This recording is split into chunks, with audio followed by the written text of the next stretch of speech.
Welcome to Knapsacks on Our Backs, a quick look at the news around the province this week. I'm Associate Dan Masterton. It's April 17, 2026. Let's get on the way.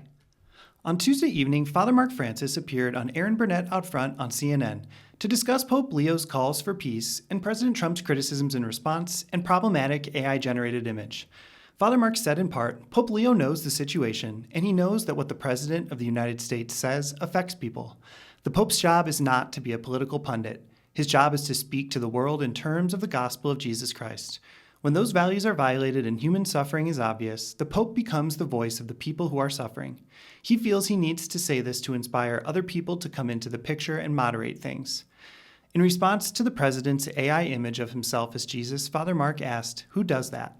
And he added that such behavior trivializes religion. See the video of the full segment and links to messages on peace from Pope Leo and the American bishops in our story on Viatorians.com. During Holy Week, our brothers in Colombia were faithfully living out the charism of Father Curbs, serving the Holy Altar, and going out to underserved communities. Brother John Alexander Avellaneda went to Villavicencio, a community southeast of Bogota facing low employment, high poverty, and water issues. At St. Charles Borromeo Parish, he led vocation outreach activities with youth and assisted with the Triduum liturgy.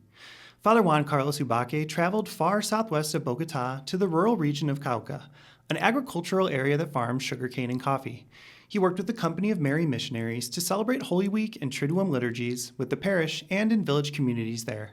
Father Juan Carlos said, "From the inspiration of our founder, we continue to announce Jesus Christ and his gospel in different local and social contexts.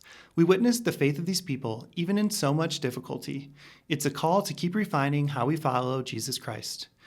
In Bogota, Father Dan Leiden accompanied our pre-novices, Andres and Angel, in their continued ministry in local parishes, where they serve as acolytes for liturgy and catechists to the local community.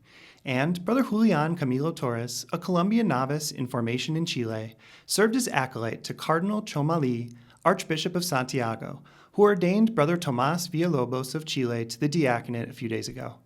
Get more photos and reflections in our story on Viatorians.com. Around the province, Monday's Viatorians.com feature included some great quotes and notes from reporting over the last year that didn't make it into our web stories.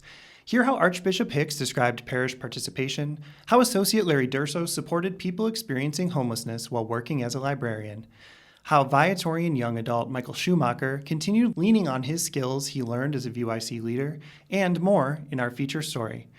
And congratulations to our newly confirmed young people, including our St. George Bourbonnais group confirmed on April 11th and our St. Viator Las Vegas group confirmed on April 16th. All for now. Until next time, Venerable Louis Curbs, inspire us. St. Viator, pray for us. Adored and loved be Jesus.